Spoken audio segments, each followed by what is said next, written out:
These guys are physical. Boy, they are physical. They are physical. And I think it's just what we always mention about the Premiership. The Premiership is a marathon. And you're going to come against teams like Burnley, tactical ones like Liverpool and Man City, and the sneaky ones like them down the road. I'm not going to mention them too much. But yeah, when you come against teams like Burnley, then they are physical. And yeah, it is what it is. So I'm glad we got the win. It's the first time in 10 years that we've got 2 in a row, which for a big club like Arsenal, you think that kind of run would be a bit more consistent, but it's not at this moment in time. So yeah, it's good to see the youngsters getting a run out, and also the new signings. David Luiz in defence. I'm saying midfield in defence.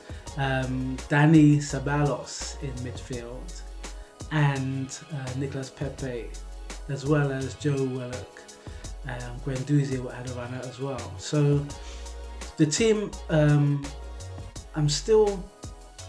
there's a bit where David Luiz played the ball across the box. Not expecting that.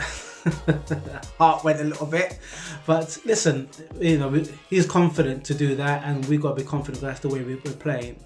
And Ceballos,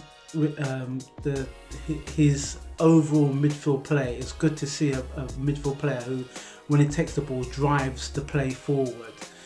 I think we suffered a bit too much with midfielders putting the ball backwards when we're on the up. So Alex said to me, "Oh, watch Ceballos, Ralph. He's a really, really good player." And yes, he is. But let's not get ourselves too far forward, because one, it's game 2, and I always say that it's not the winning that you learn from, it's when you lose. And I don't want to sound pessimistic or negative. Those who know me know that I'm optimistic, and maybe a bit too optimistic in certain cases, but this is a marathon, and there's going to be some obstacles and some pit stops and some detours that's going to come in this season. It's quite an important season. So Dani Ceballos done all the right things. He's doing all the right things. You know, let's say that on paper as well as in practice, the team performed really well. It was a shame that Reece Nelson had to go given offside. I think in the old days that we might have got that, but with VAR now, it is as it is. It's the way it's moving forward. So yes, quite happy, very happy with my team at this moment in time. And what you have to understand, I'm just taking this argument or this comment just a bit slightly left field. Living in South Wales, when I moved down here many years ago, there was only really 2 teams that the Welsh supported. I think mainly because of the jerseys being red. One was Man United, and the other one was Liverpool. And there are some people who support Everton and support Man City, but not many. I think Man City only came in when they started winning stuff, and we know how they bought the Premiership. We know that, same as Chelsea as well. But in South Wales, it's pretty much those 2 teams. So Man United and Liverpool. And then when I came in and told them I was an Arsenal fan, people saying, "Arsenal fan? Oh, I know them." Well, it wasn't until we start poking our finger in the eye of Man United and the Liverpools that people start taking notice. And then when we did win a couple of the Premierships and doing doubles, Arsenal rose to prominence. That was then, so you can tell it's quite a long time ago. But these 2 teams, Man United and Liverpool, they gained a worthy respect because they won stuff. Liverpool last season won the Champions League. Man United have slipped out of that top 4 and they're below us. But you knew when you play against Man United, it's always Fergie time, and they always seem to turn up. And the funny thing about history is that what it shows is that it shows us pretty much if we've learned something from history or if we haven't. Now, I looked into this. I'm an avid Arsenal fan. I looked into this and saw the way that Arsenal used to play against Man United and Liverpool. And of course, it always shows the good parts. I was going to rack off some stats I managed to find on the phone here as well. I believe it's in the Arsenal beat Liverpool. I believe it was 8-1. Do you know when we did that? Of course you wouldn't. I wouldn't. I wasn't even around then. It was about 1934, 1935 when we beat Liverpool 8-1.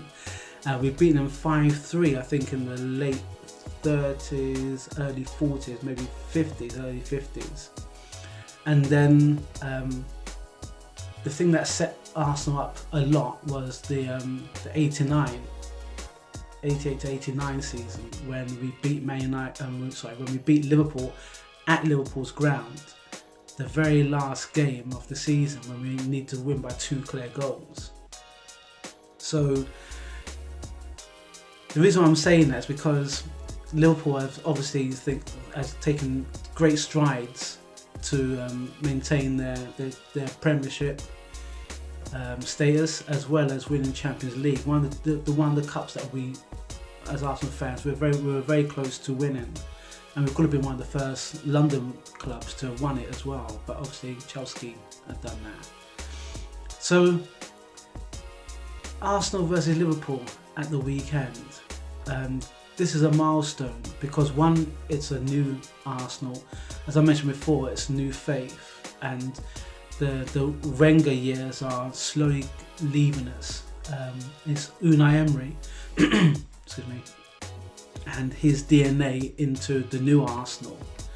And 2 matches in is still very early doors. I say 3 matches. The 3rd match will be against Liverpool. It's still early doors. Now we've suffered against Liverpool. We've had some really terrible defeats because of the way Arsenal had set up.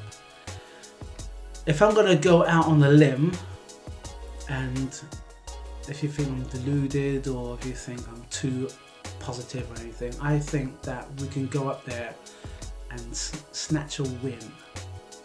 Yes, I did say that. I said snatch a win. It's not going to be easy. Liverpool at the weekend, we can just gone, gifted a goal, and they won 2-1. So it is difficult going up to Anfield and to beat them at their ground. But I'm not saying it can't be done. I'm saying it's very possible that it can be done. I'm saying it's very possible that with these new crop of players, that they have the attitude that, you know what, we're just going to fight. Now, if they fight and if they lose, then I'm cool with that. I'm cool. I won't be happy, don't get me wrong, but I'd be cool with the fact that we actually went up and we actually gave it our all. But could you imagine if we beat Liverpool at Liverpool? What would everybody be saying then? I know there's a lot to think about. I know there's a lot to be optimistic about. And the downside is we go up and we show up and then they beat us maybe 3 or 4-1. They've done that. I was going to show you a phone. They've done that in history. They've beaten us 4-1, 5-1, you know. But in between, if you look at the historical matches we played against them, we will beat them 2-1, 5-3, 4-2, I believe is amongst them. It's all possible, but it's all down to the mentality, and the mentality of this team is becoming stronger game per game. So that is my optimistic view on it. It's the fact that I think we can snatch a win. And okay, it may be a game too soon, but just think about this. We beat Liverpool at Liverpool, and then we've got them down the road coming to us. They would want a piece of that, and I've got a feeling that they won't get it because momentum will bring us forward. And when we should have beaten them down the road last season with that last-minute penalty, I think maybe weighing on the mind of Aubameyang when he comes up against them, as well as the rest of the team as well. So that is me. That's my optimistic side coming out, that this team's slowly, gradually on the up, and to think that it's possible that we can beat Liverpool at Liverpool. What message would it send to all the other contenders for the Premiership? That's just me. What about you? Okay, so I'm gonna stick my neck out and say it'll be either 2-1 or a 3-2 win. Yeah, I know, I said it. I'll stick my neck out.